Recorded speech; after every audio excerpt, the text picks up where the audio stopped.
I moved here in 1997, and I had a chance to, the privilege to meet the Lavelles upon moving here. The Lavelles have been very instrumental in my life personally. It is very important for African Americans here in the city to own and control their real estate. It's vital for African Americans to control their land. And you control your land by owning property and owning land. And the Lavelles and their stewardship have always tried to preach that and help folk do that. Their legacy here in the city is one that is unmatched when it comes to helping people control and own land in their communities. I love the Lavelles. I have a special love for Miss Phyllis Lavelle, and I want to say to both her and Mr. Lavelle and to the entire family, congratulations on earning this well-deserved honor, and I look forward to celebrating with you.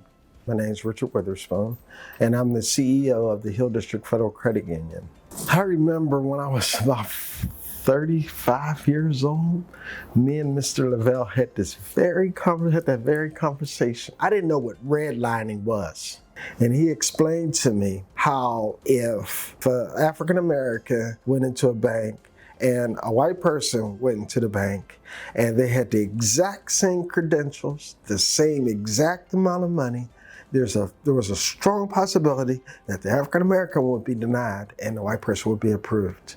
So his reason for being, Dwelling House Savings and Loan and Lavelle Real Estate's reason was to offset that situation. That's what they lived for. That was their mission in the community. And they've done it. And they did it very, very well. I think that people are more educated nowadays in terms of home ownership, especially with programs. You know, Mr. Lavelle was a man of God. And I would say to him that the Lord would say to him, "Well done, my good and faithful servant."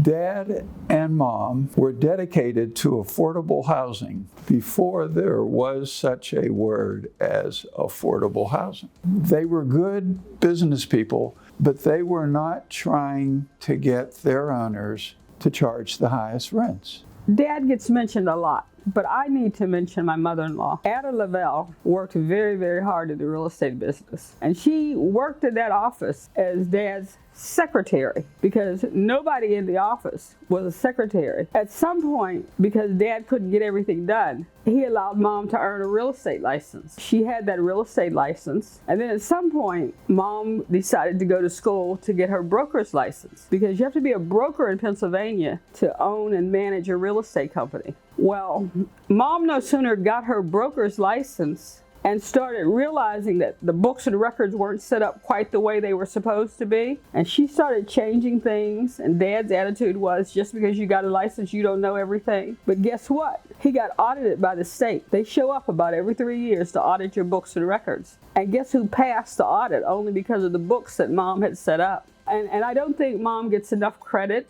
You know, she was a silent backroom worker, literally in a back room. But without her, the business would never have gotten where it got. She was the first African American broker in this city.